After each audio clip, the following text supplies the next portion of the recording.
In this video, I'm going to teach you all the tricks you need to know on how to simplify an equation that has positive and negative integers in it.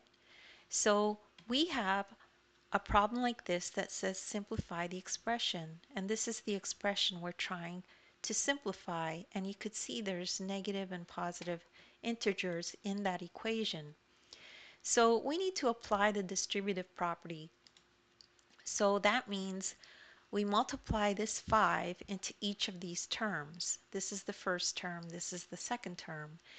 And so we're going to multiply negative 5 times the first term, which is also negative 5. So when you do that, you have to remember the following rule. So when we multiply negative 5 times negative 5, that equals 25, because when you multiply a negative with a negative, you get a positive. Okay, so these are the rules you need to remember when multiplying positive and negative integers.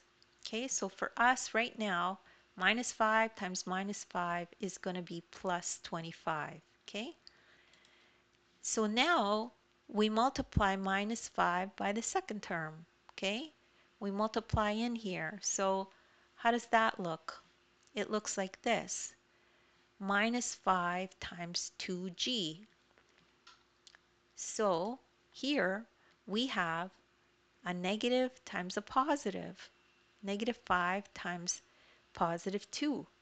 So when that happens, your result is going to be negative. So 5 times 2, negative 5 times 2 is negative 10g. Okay? So now we can combine 1 and 2. So we have 25 minus 10g. And that's it. That's how you do that problem. And don't worry if you didn't get that right away. You could just rewatch the video. As well, take a look at the description. There's a link there to my ebook. In the ebook, there's a link to this very lesson. You can follow along in the ebook as you watch the video. As well, there's links in the description to other videos of mine that are similar to this. You could check those out. Please make sure to like and subscribe. And thank you so much for listening.